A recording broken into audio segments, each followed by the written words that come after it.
Que le nom de Dieu soit glorifié. Je vais prendre la parole dans Matthieu 18, verset 21 à 35.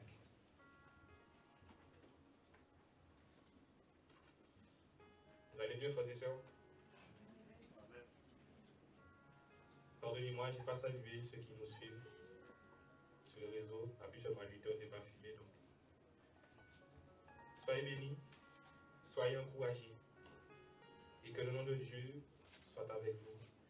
Et que la parole vous fasse du bien.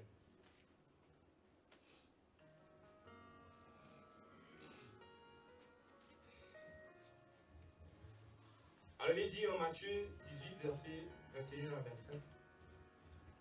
Alors Pierre s'approcha de lui et dit, Seigneur, lui c'est Jésus, combien de fois pardonnerai-je à mon frère lorsqu'il péchera contre moi? Sera jusqu'à 7 fois? Jésus lui dit, je ne te dis pas jusqu'à 7 fois, mais jusqu'à 70 fois 7 fois. C'est pourquoi le royaume des cieux est semblable à un roi qui voulut rendre compte à ses serviteurs. Quand il se mit à compter, on lui amena un qui devait 10 000 talents. Comme il n'avait pas de quoi payer, son maître ordonna qu'il fût vendu, lui, sa femme, ses enfants et tout ce qu'il avait, et que la dette fût acquittée. Le serviteur se jetant à terre, se prosterna devant lui et dit, Seigneur, aie patience envers moi, et je te payerai tout. Ému de compassion, le maître de ce serviteur le laissa aller et lui remit sa dette. Après qu'il fut sorti, ce serviteur rencontra un de ses compagnons qui lui devait 100 deniers. Il le saisit et l'étranglait en disant, paie ce que tu me dois. Son compagnon se jetant à terre, le suppliait disant, aie patience envers moi, je te payerai. Mais l'autre ne voulut pas. Il alla le jeter en prison jusqu'à ce qu'il eût payé ce qu'il devait. Ses compagnons, ayant vu ce qui était arrivé, furent profondément attristés et allèrent raconter à leur maître tout ce qui s'était passé. Alors le maître fit appeler ce serviteur et lui dit, méchant serviteur, je t'avais remis en entier ta dette parce que tu m'en avais supplié. Ne devais-tu pas aussi avoir pitié de ton compagnon comme j'ai eu pitié de toi? Et son maître irrité le livra au bourreau jusqu'à ce qu'il eût payé tout ce qu'il devait. C'est ainsi que mon Père Céleste vous traitera si chacun de vous ne pardonne pas à son frère de tout son cœur. Amen. Ce matin, nous allons parler du pardon. Vous savez, on entend beaucoup parler du pardon. En lisant ce passage, il y a des choses que Dieu veut nous faire comprendre à travers le pardon.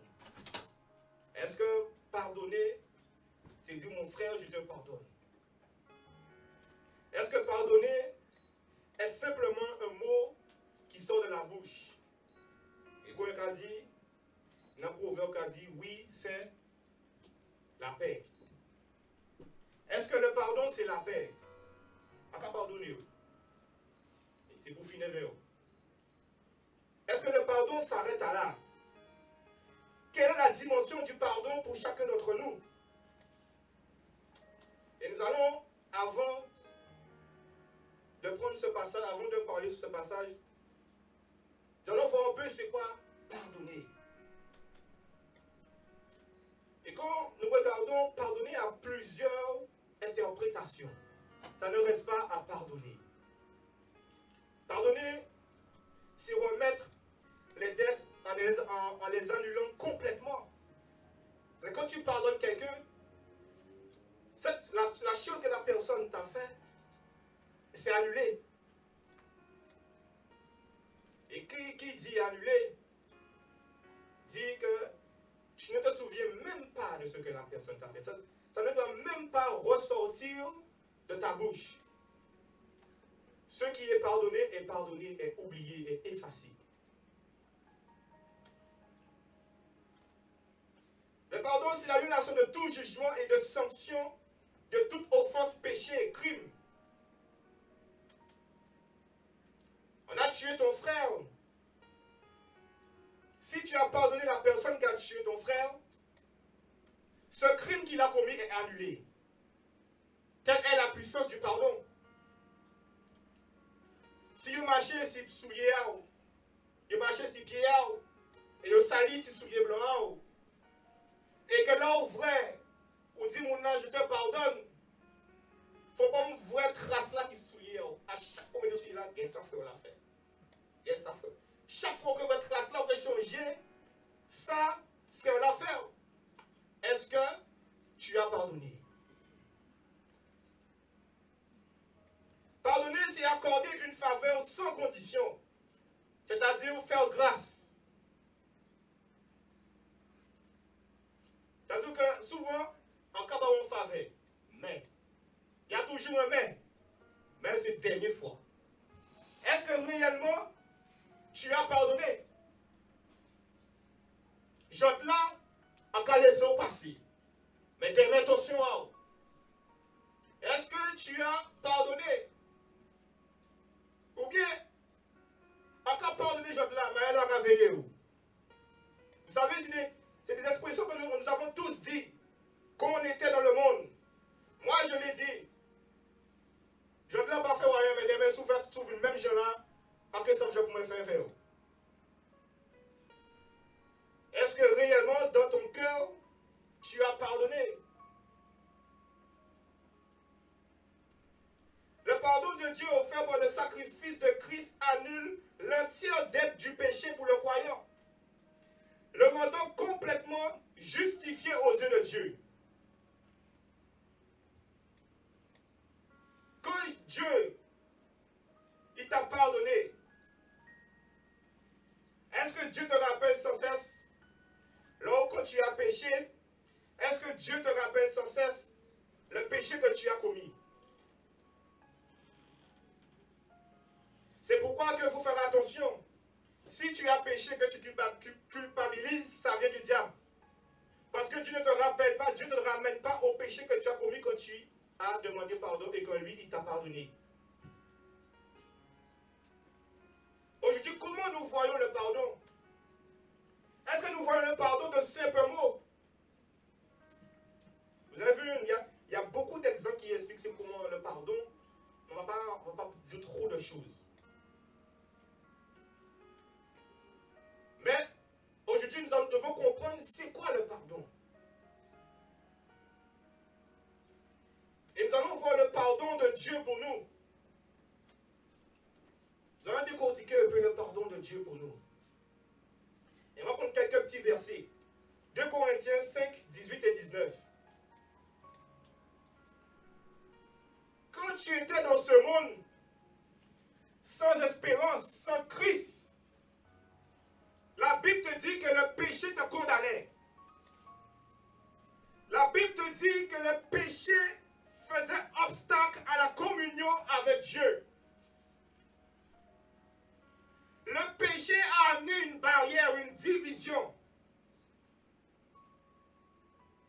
Et il fallait qu'il y ait quelque chose qui se passe pour qu'il y ait une connexion entre Dieu et les hommes.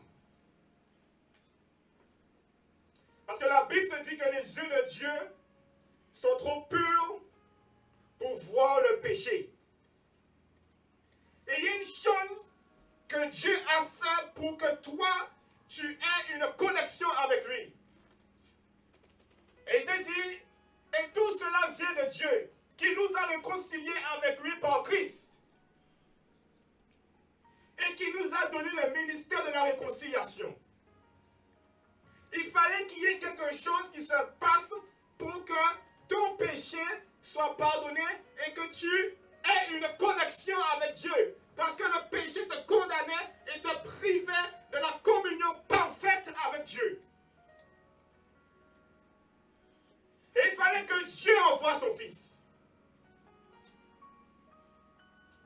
son fils qui s'appelle Jésus-Christ de Nazareth. Et il fallait qu'il envoie son fils unique pour nous donner la réconciliation, pour nous réconcilier avec Dieu. Et au fur et à mesure, on voit ce que le Christ a fait pour nous. On continue, verset 19. Car Dieu étant en Christ, réconciliant le monde avec lui-même, en n'imputant point aux hommes leurs offenses. Et il a mis en nous la parole de la réconciliation. Regardez ce que Dieu a fait à travers son Fils. Dieu, à travers son Fils, nous a réconciliés avec lui. Et quand nous comprenons ce verset, quand il parle de réconciliation, ça veut dire que Dieu nous a pardonné. À travers son Fils, Dieu nous a pardonné. Parce qu'il n'y a pas de réconciliation sans pardon. Et il n'y a pas de pardon sans réconciliation. Si tu pardonnes, tu dois te réconcilier. C'est pourquoi quand je vois certaines personnes qui disent « J'ai pardonné à mon frère, mais la relation qu'on avait avant n'était pas pareille. » Je l'ai dit.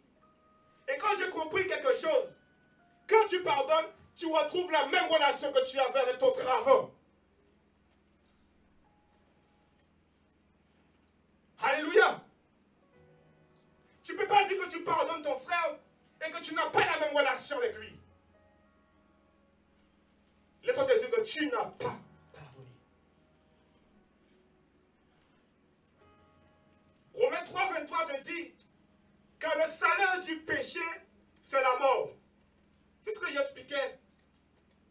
Non, quand tous ont péché, sont privés de la gloire de Dieu. Et en Romains 6, 23, il te dit que le salaire du péché, c'est la mort. Ça veut dire que le péché t'a privé de la gloire de Dieu. Le péché a mis une barrière entre toi et Dieu. C'est pourquoi la Bible te dit qu'il y a un seul médiateur entre les hommes et Dieu, c'est Jésus-Christ de Nazareth. Parce que si tu n'as pas Jésus, tu ne peux pas avoir accès à Dieu. Il fallait que Jésus descende sur la croix. Descende sur terre.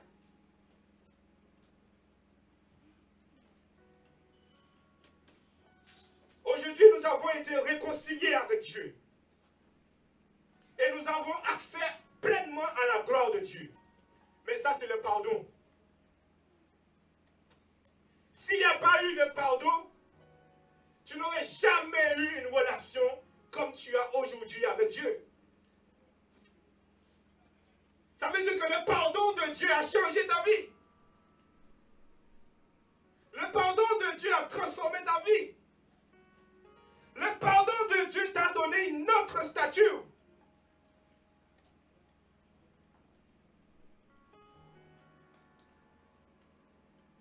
Et la Bible te dit que Jésus s'est fait pécher. En 1 Jean 2, verset 2, il te dit que Jésus s'est fait pécher, victime expiatoire. Vous savez, dans l'Ancien Testament, il fallait que toutes les années, ils allaient faire la victime expiatoire, ils allaient couper, ils allaient faire des sacrifices pour pouvoir pardonner le péché du peuple. Et c'était les sacrificateurs qui entraient dans le temple pour pouvoir laver le péché du peuple. Mais ça, ce sacrifice, il se faisait toutes les années, si je ne me trompe pas. Il fallait répéter le sacrifice. Parce que le péché était toujours là, le péché était là encore pour emmener certaines choses dans le peuple. Il fallait que toutes les années, ils se purifient, aller purifier le peuple, toutes les années. Mais aujourd'hui, il y a quelque chose qui s'est passé et qui a changé l'humanité. Il y a quelque chose qui s'est passé qui a changé le monde entier. Il te dit, il est lui-même une victime expiatoire pour nos péchés. Non seulement pour les nôtres, mais aussi pour le monde entier.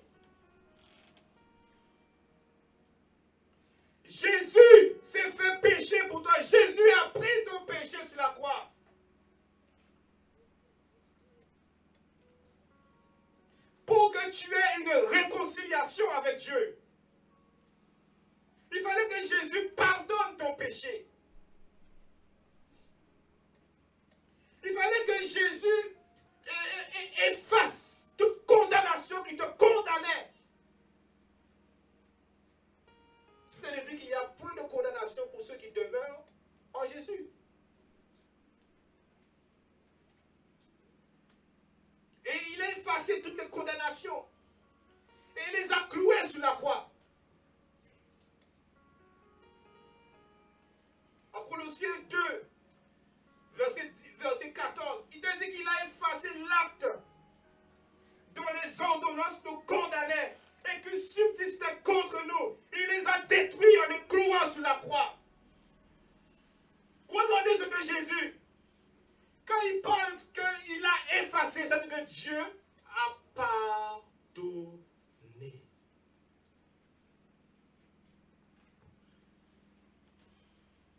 Ça veut dire que le pardon efface.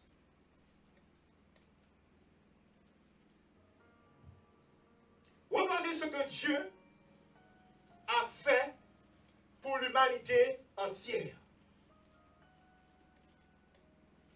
Regardez comment le pardon de Dieu a amené une guérison pour le monde, une délivrance, une libération totale pour le monde entier. Le monde était condamné à mourir dans le péché, mais Jésus-Christ de Nazareth a brisé la puissance du péché sur la croix. Il a pardonné nos péchés et tu es libéré.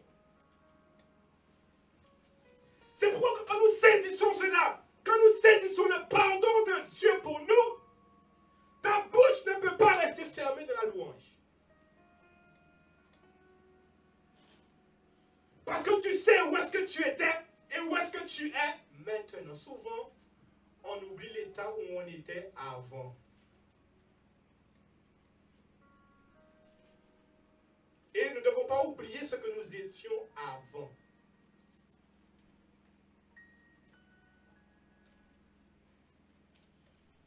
Il a tout cloué sur la croix. Il a pardonné ton péché.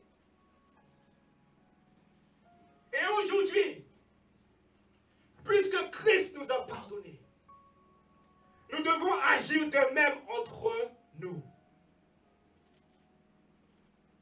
Tu ne peux pas dire que Christ t'a pardonné. Regardez tout ce qu'on a. Il y a beaucoup de versets qui parlent du pardon des péchés.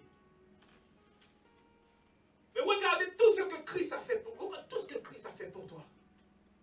Tout ce que Dieu a fait pour toi à travers son Fils. Regarde.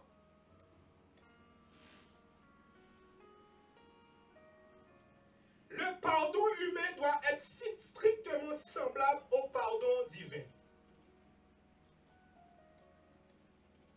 Ça veut dire que tout ce que Christ a fait pour toi, tu dois le faire pour ton frère. Et nous allons prendre Luc, Matthieu. Matthieu 18.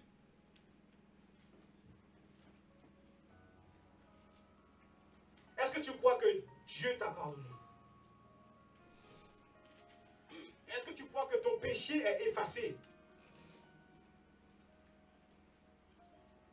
Est-ce que tu crois que Dieu a transformé sa vie? Dieu a transformé ta vie? Le pardon de Dieu a transformé ta vie. Le pardon de Dieu a fait de toi une personne différente. Le pardon de Dieu a fait de toi une nouvelle créature.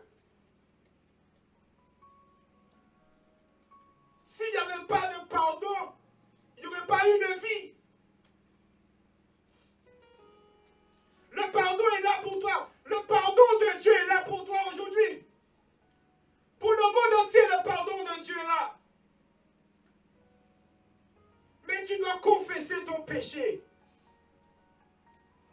Tu dois te repentir pour avoir accès à la délivrance du pardon.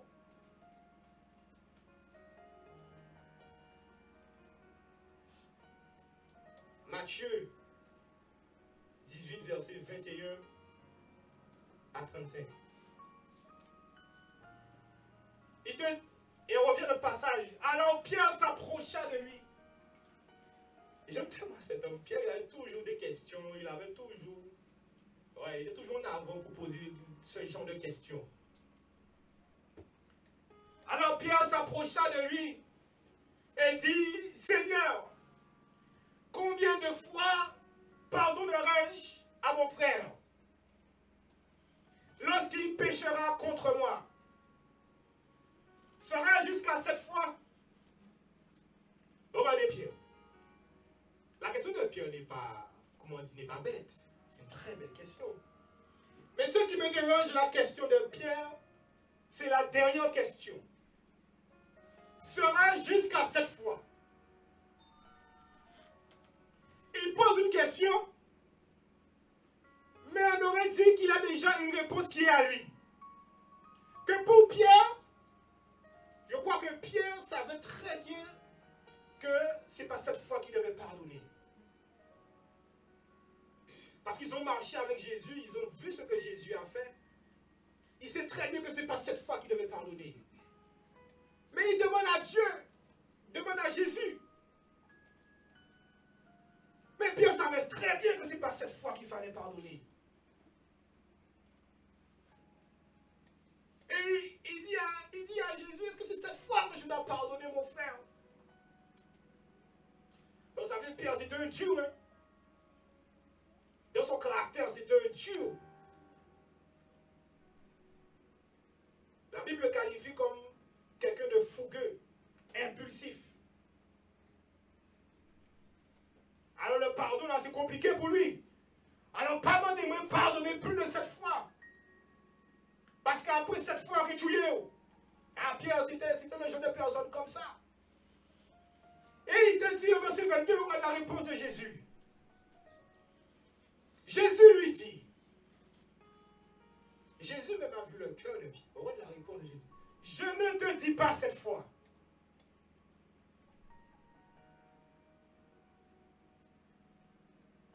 Et il dit, mais jusqu'à 70 fois 7 fois.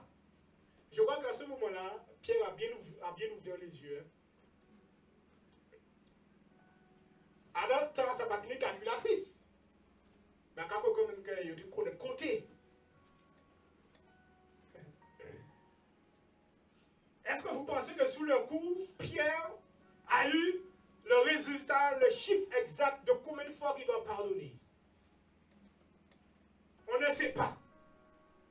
Mais la seule chose que j'ai compris, c'est que Jésus ne voulait pas donner un chiffre à Pierre, mais il voulait faire à Pierre comprendre que tu dois toujours pardonner.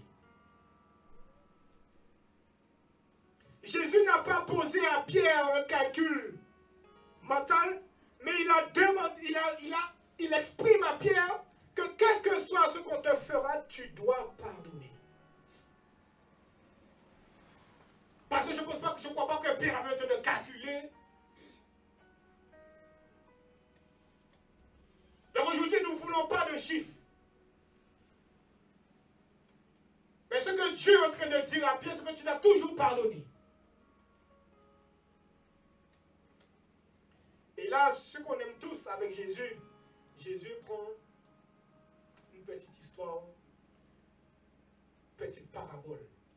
Et Jésus dit, verset 23, c'est pourquoi le royaume des cieux est semblable à un roi qui voulut faire rendre compte à ses serviteurs. Continue. Alors il se mit à compter. En lui, on emmena un qui devait 10 000 talents. Là, le maître a trouvé un serviteur qui lui devait de l'argent. Et je pense que c'est pas hier qu'il lui devait, ça fait longtemps que ce serviteur devait payer le maître. Mais ce serviteur n'avait pas les moyens. Et ce roi-là, ce maître, c'est 25, la Bible te dit comme il n'avait pas de quoi payer. Ça veut dire que le maître savait très bien qu'il n'avait pas de quoi payer. savait très bien que quand quasi poche a été vide. Alors son maître exécuta la loi. Il y avait une loi. Et il fallait respecter la loi. Si tu ne payais pas tes dettes, tu avais un jugement qui t'attendait. C'est comme aujourd'hui. Si tu ne payes pas tes dettes, si tu ne payes pas les impôts, il y a une loi. Il y a un jugement qui t'attend. Et là, le maître, comme ça fait longtemps qu'il lui doit de l'argent, et le maître sait très bien qu'il ne pourra pas le payer, le maître ordonna qu'il fût vendu, lui, sa femme, ses enfants, et tout ce qu'il avait. Regardez quel jugement qu'il y a pour ce serviteur qui n'a point d'argent et qui ne peut pas rembourser. Regardez quel jugement qu'il attend. Il vend lui, il vend madame, il vend Timouna, il vend tout ça, il tenait. Pour que la dette fût acquittée, il fallait qu'on le vende.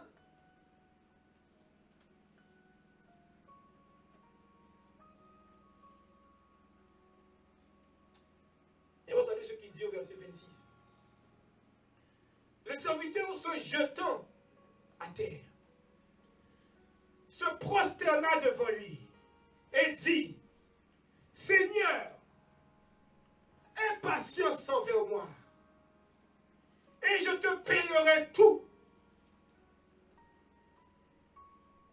Je crois que ce serviteur, cet homme ne voulait pas il ne voulait pas être vendu. Lui, sa famille, sa femme, ses enfants, ses biens.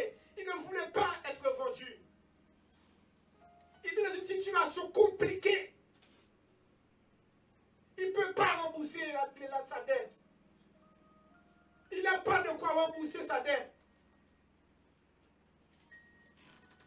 Quand le péché était dans le monde, tu avais une dette. Tu avais un prix à payer.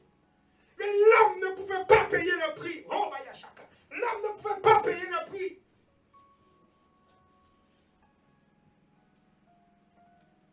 Quand le péché est arrivé dans le monde, il fallait payer un prix pour que le péché soit pardonné. Mais aucun d'entre nous, aucun homme ne pouvait payer le prix. Sauf Jésus-Christ de Nazareth. C'est lui seul l'homme qui pouvait venir descendre du ciel et payer le prix pour toi. La puissance du pardon t'amène à payer le prix pour ton frère. C'est ce que Jésus a fait pour toi. Il a payé le prix à la place. C'est toi qui devais monter sur la croix comme les brigands. C'est toi qui devais te frapper. C'est toi qui devais te meurtrir. C'est toi qui devais cracher dessus. Mais Jésus ne t'a pas laissé monter sur la croix. Parce que le prix que tu devais payer était trop pour toi. Était trop élevé pour toi.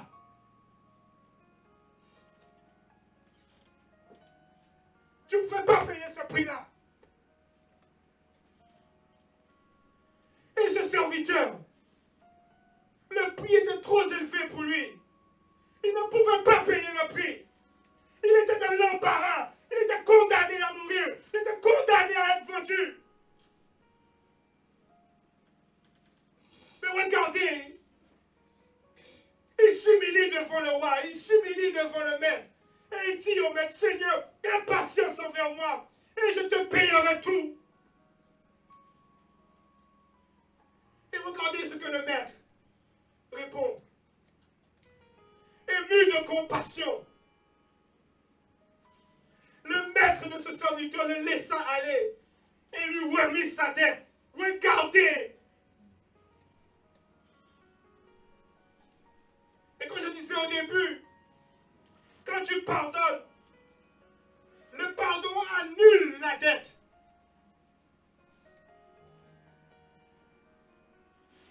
Tu ne peux pas dire que tu pardonnes ton frère et que sa dette reste là. Quand tu l'as pardonné, tu as annulé sa dette. La Bible te dit que l'amour péché. Ça veut dire que ton pardon ne peut pas révéler le péché de ton frère. Mais le pardon amène à ce que le péché soit caché.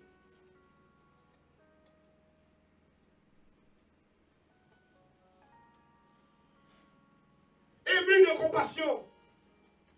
Dieu, il a vu l'humanité entière. Il a vu comment le monde était condamné.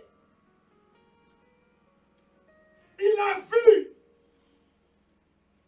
qu'il n'y avait pas de solution pour le péché dans le monde. Il a vu que la loi condamnait le monde. Et Jésus, Dieu, le Fils, le Saint-Esprit, ils ont vu la souffrance qu'il y avait dans ce monde. Il fallait que Dieu pardonne l'humanité entière. Mais Dieu savait très bien que seul son Fils pouvait accomplir cette mission. C'est pourquoi que maintenant, le Fils a eu le sacrifice une fois pour toutes. Le voile s'est déchiré. C'est pourquoi que Jean toujours, nous ne peut pas couper quoi qu'abrite encore. Nous ne peut pas couper quoi pour le corps.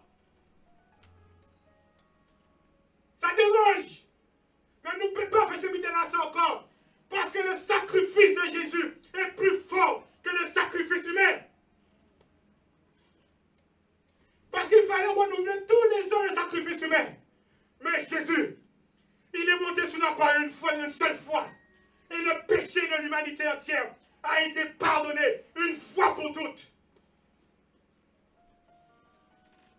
Alors, pour tout ça qui a dit, on a coupé quoi pour le quoi, on ne peut pas croire dans Jésus. Parce que si on a croire dans Jésus, on ne peut pas croire dans le sacrifice en homme.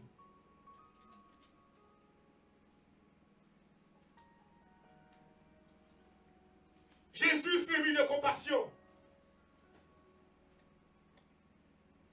Jésus n'est pas monté sur la croix. On n'a pas forcé à Jésus à monter sur la croix.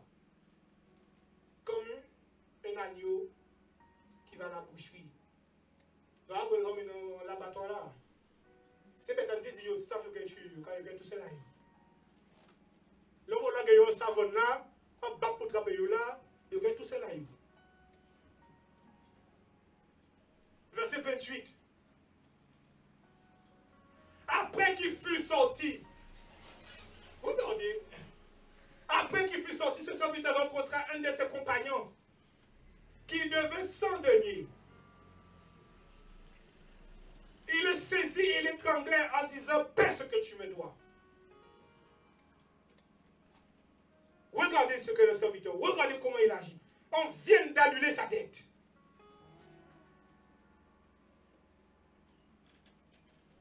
Il y a un pardon qui est immédiat pour toi.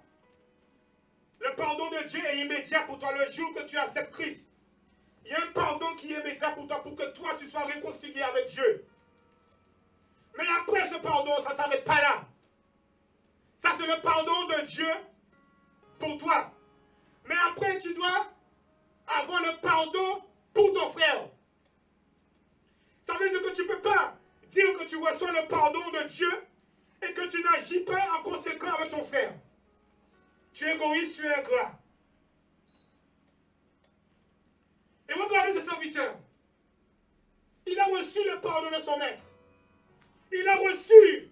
Il a été effacé. Sa dette a été effacée, annulée. Et il ressort. Sorti. Il a envoyé un cadoué sans denier. Il avait 10 000 talents en dette. Et il ressort. Il n'a aucune dette. Tout est effacé. Il a ressorti. En compagnie, il a doué 100 deniers. Aïe, par rapport à sa ligne, il a doué 100 deniers. Et il a vu parer à étrangler. La Bible a dit, il se saisit.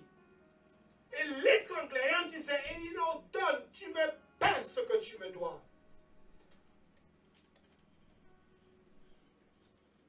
Tu tu me paies ce que tu me dois. Et il y a des chrétiens comme ça. Ils viennent à Christ.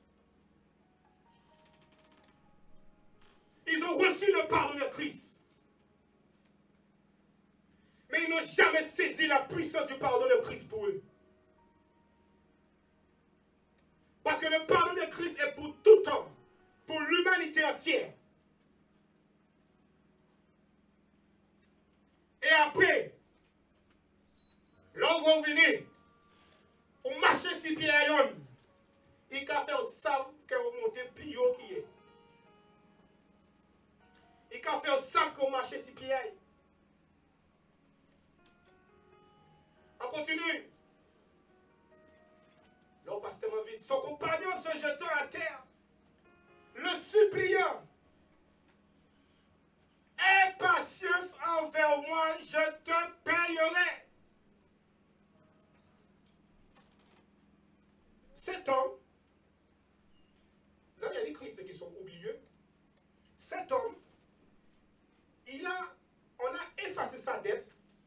On aurait dit que c'est sa dette seulement qu'il voulait qu'il soit effacé. En tout cas, on aurait dit qu'il s'est humilié devant le roi uniquement pour que sa dette soit effacée. Et cet homme s'est humilié devant le roi, devant le maître, et sa dette est effacée. On aurait dit qu'il est sorti, comme c'est en détail, il parle de dette encore illibérée. Il n'a même pas saisi, cet homme n'a même pas saisi la compassion que le maître avait pour lui. Parce que si cet homme avait saisi la compassion que le maître avait pour lui, il n'aurait jamais agi comme ça avec l'homme qui serait venu devant lui.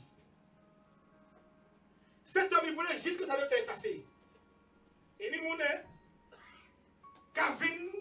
à l'évangile uniquement pour recevoir guérison. Il y a des gens qui viennent l'évangile uniquement pour trouver un travail. Il y a des gens qui viennent l'évangile uniquement pour que bon Dieu bénisse. Et une fois, il y a du travail, une fois, il y a une case, une fois, il y a une guérison, ou pas encore. Et ce serviteur, c'est ça. Serviteur de vie, c'est que détail effacé.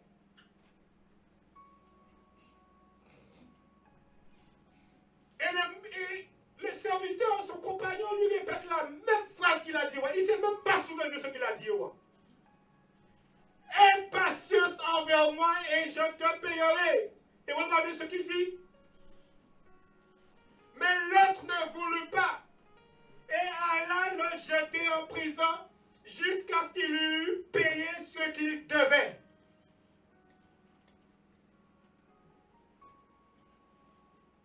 Regardez ça. Il est jeté pour en prison.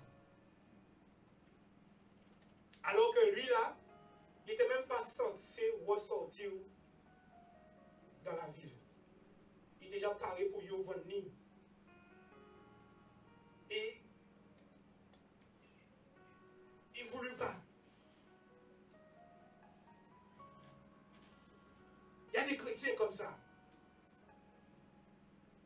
C'est eux qui premiers qui là pour juger. Là, on va mon péché. C'est là qu'il y a qui premiers l'église là pour juger. Pour faire quoi? Pour faire dire, hey, on fait un péché. C'est eux qui là qui premiers pour dire qu'on s'en fout que tu payes. Ouais. Bon péché. Eh bien, il faut ça arriver. Il faut payer conséquence à péché. Il y a des chrétiens, c'est comme ça qu'ils sont. Ils ne vivent pas dans le pardon. Laissez-moi vous dire quelque chose. Une église qui a la division, c'est une église qui ne pardonne pas. Parce que le pardon mène à la réconciliation. Quand l'église vit dans le pardon, il ne peut pas avoir la division dans l'église. S'il y a la division dans l'église, c'est parce qu'il y a un manque de pardon.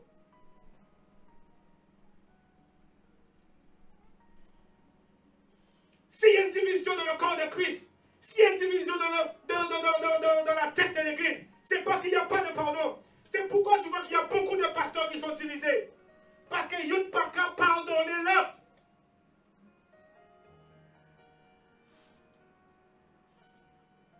Alors, mon gars a quitté l'église parce qu'il y a eu des problèmes. Depuis qu'il y un problème, il quitte l'église. Et vous dites, oh, moi, je ne suis pas anti en paix. Mais ils ne sont pas capables de retourner à l'église là, ça. Parce qu'il n'y a pas eu de pardon. Il n'y a pas eu de pardon. Tu dis que tu pardonnes et que tu continues toujours à critiquer. On va continuer. Verset 31. Ses compagnons ayant vu cela furent profondément attristés et allèrent raconter à leur maître tout ce qui s'est passé. Eh bien oui, ces compagnons-là, vrai, ils ont vu la grâce que le maître a fait à ce serviteur. Et ils voient que pour 100 deniers, ils jetaient Bourg en prison. Alors, ils ont été rapportés au maître. Ce qu'ils ont vu, ce qui s'est passé. Et regardez ce que le maître. Alors le maître fit appeler ce serviteur et lui dit, méchant serviteur, je t'avais remis entier ta dette et tu m'en avais supplié. Regardez comment le maître qualifie ce serviteur. Il le qualifie de serviteur méchant. Ça veut dire qu'il y a de bons serviteurs et il y a des mauvais serviteurs. Et regardez, ce n'est pas un crime qui a fait qu'il était mauvais serviteur. Ce n'est pas parce qu'il était sous mon ami qu'il était mauvais serviteur. Ce n'est pas parce que, regardez, uniquement parce qu'il n'a pas pardonné de la même façon qu'il a été pardonné, il a été qualifié de méchant serviteur. Toi qui as reçu le pardon de Christ et que tu ne pardonnes pas ton frère, devant Dieu, tu es qualifié de méchant serviteur. Cet homme a reçu le pardon. Sa dette a été annulée, effacée. Tout ce qui le condamnait a été brisé, a été effacé, annulé. Dieu a tout fait pour toi. Jésus a tout fait pour toi. Et tu n'es pas capable après de pardonner ton frère. Tu es un méchant serviteur. Sache comment ton cœur est aujourd'hui. Verset 33. Ne devais-tu pas, regardez ce que le maître dit. Ne devais-tu pas aussi avoir pitié de ton compagnon comme j'ai eu pitié de toi?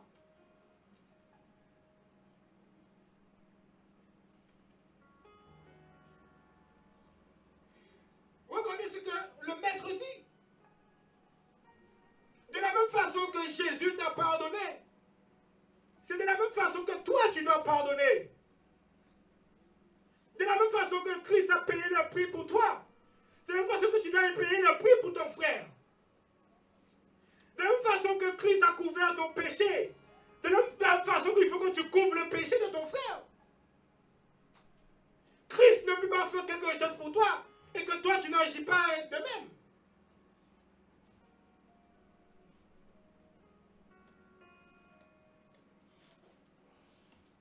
Verset 34.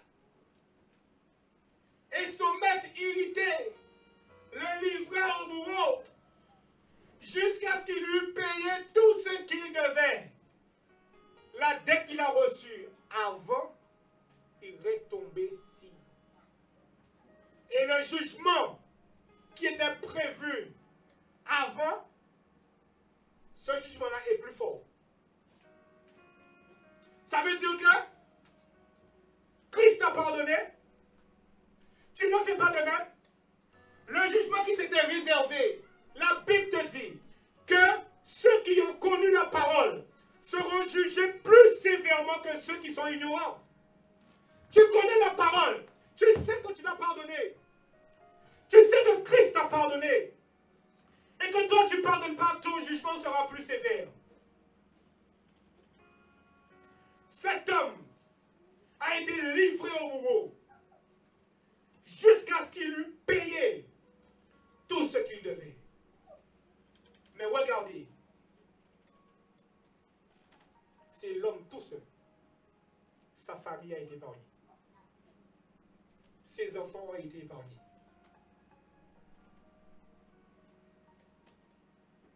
Ça veut dire que son jugement-là a été individuel.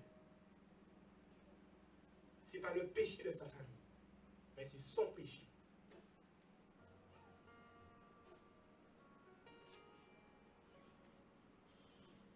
Et verset 35. C'est ainsi, regardez, c'est ce verset qui nous intéresse. C'est ainsi que mon Père céleste. Vous avez vu, c'est la parole qui le dit. Hein. Aujourd'hui, il faut prêcher, c'est la parole qui le dit. Hein. C'est ainsi que mon Père céleste vous traitera. Si chacun de vous ne pardonne pas à son frère de tout son cœur.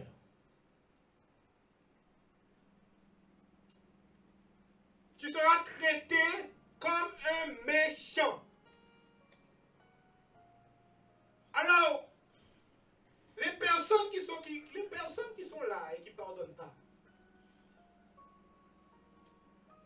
faites attention. Parce que tu sois retranché.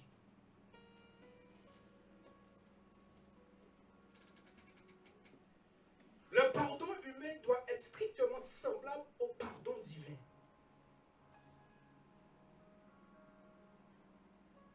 Et là, dans ce texte, nous voyons clairement que ça n'a pas été semblable. Et regardez le jugement qu'il a attendu. Ça veut dire que ce que tu as reçu, le pardon, c'est un don de Dieu. Ce que tu as reçu, c'est un don de Dieu. Ça veut dire que le don de Dieu, c'est pour les autres. Ce que tu as reçu, c'est pour les autres. Tu ne peux pas recevoir le pardon de Dieu et ne pas le donner aux autres. Ne pas accorder aux autres le pardon aussi. Tu ne peux pas dire que tu pardonnes ton frère et qu'il n'y a pas de réconciliation.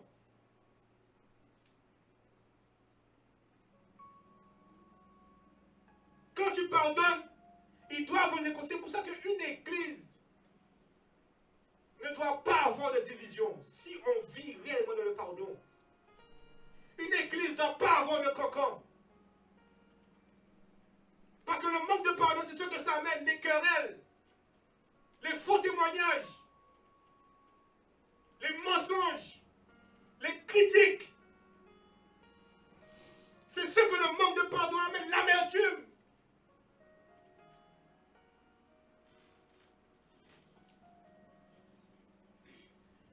Matthieu 6, 14 et 15. Regardez ce que Jésus dit.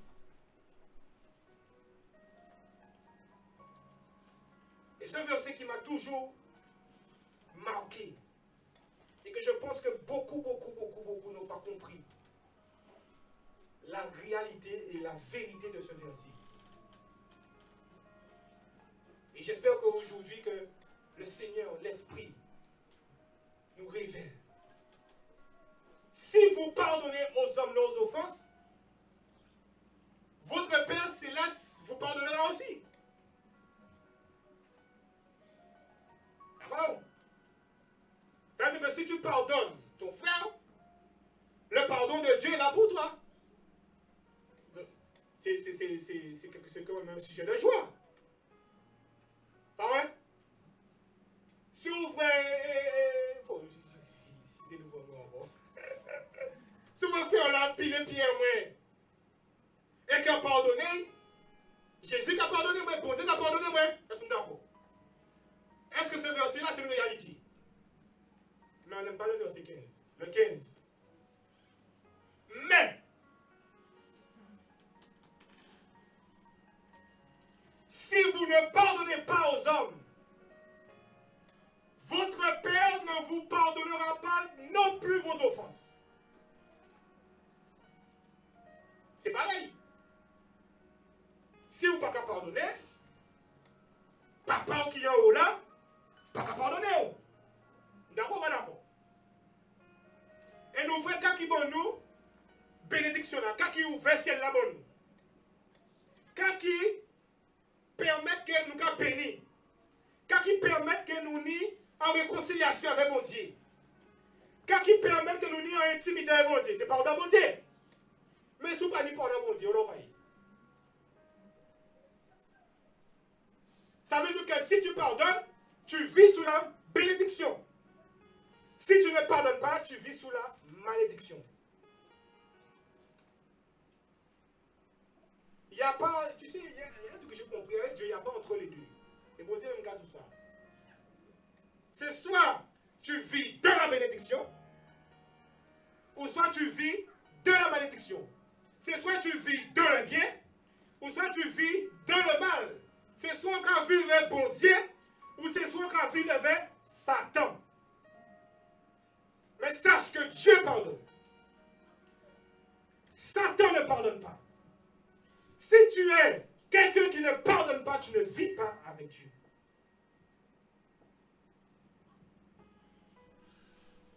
Tous ceux qui n'ont pas pardonné, il y a beaucoup de gens d'église, je ne vais pas dire chrétiens, parce que j'ai une conviction personnelle par rapport à ça, je garde. Mais tous les gens d'église qui sont partis, qui ont quitté, qui n'ont pas pardonné, ils vivent sous la malédiction.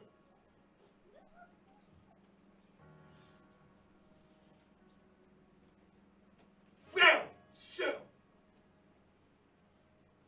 le pardon de Dieu est essentiel dans l'église de Dieu.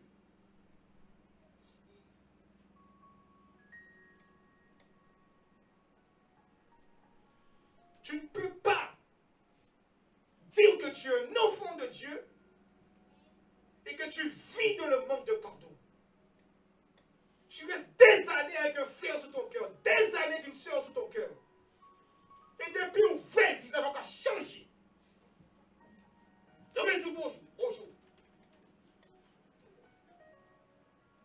On ne peut même pas inviter à casa. Et on va dire comme ça, oh, je l'ai pardonné. Oh, j'ai rien contre lui, je l'ai pardonné. Oh, on va venir rien contre lui. Il y a dans le besoin, on ne peut même pas aider. Et tu sais que tu l'as pardonné. Tu es un menteur. Et dans le verset 35 de Matthieu, il dit, pardonnez de tout votre cœur. Ça veut dire que ce n'est pas pardonner de toute ta bouche, mais de tout ton cœur. Ça veut dire que le pardon amène une unité, amène quelque chose de visuel. C'est-à-dire que quand Jésus nous a pardonné, nous avons vu la gloire de Dieu. Ça veut dire qu'une église qui pardonne, nous devons voir la gloire de Dieu. Et je nous encourage à nous pardonner les uns les autres, comme dit Éphésiens 4, verset 32, c'est le dernier verset.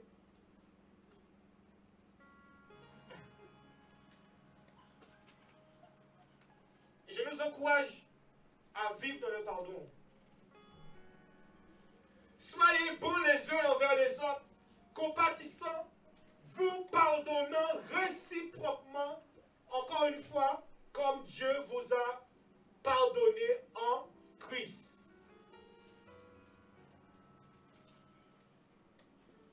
Vous avez vu encore, c'est comme Dieu. Ça veut dire que tu ne peux pas dire que tu as reçu le pardon de Dieu et que tu ne le donnes pas aux autres. Ce sont les mauvaises paroles. On va se mettre debout. Ce sont les mauvaises paroles. Ce sont les mauvais dires. Ce sont la rancune. Mettez ça à côté. Moi, je ne suis pas là pour te dire que tu vis dans la malédiction, tu vis dans la malédiction. C'est pas. Tu dois connaître qui tu es.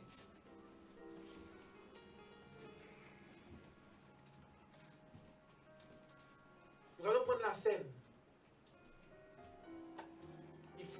dans la vérité. Il ne faut pas être dans le manque de pardon, frères et sœurs. Quand tu ne pardonnes pas, tu attires une malédiction sur ta vie. Parce que quand tu ne pardonnes pas, les écluses des cieux sont fermées, le ciel est fermé. Tu n'as plus rien qui vient de Dieu. La chose qui a ouvert le ciel pour toi, c'est le pardon de Dieu. Quand Dieu a pardonné les péchés, le ciel s'est ouvert sur l'humanité entière. Et la bénédiction, la vie, la joie, la paix a coulé sur le monde entier. Le sang de Jésus a coulé. Il fallait qu'il y ait le pardon pour que le sang de Jésus coule. S'il n'y avait pas de pardon, le ciel aurait été fermé jusqu'à maintenant. Mais par le pardon de Christ, nous avons reçu, nous avons eu comme héritage le Saint-Esprit. Il fallait qu'il y ait le pardon de Christ pour que l'Esprit rentre dans notre corps.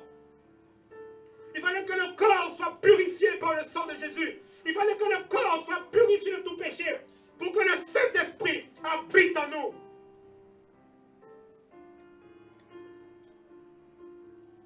Il faut que nous vivions dans le pardon. Je parle pour vous, je parle pour moi, je parle pour chacun d'entre nous. On n'est pas à l'abri de manquer dans le pardon. Mais quand Dieu nous parle, il faut qu'on obéisse.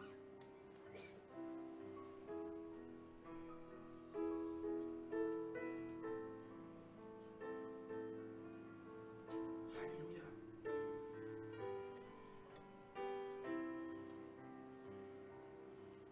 Sois béni. Soyez bénis. Et que le nom de Dieu soit glorifié. Ceux qui nous ont suivis, soyez bénis. Soyez bénis et bonne journée.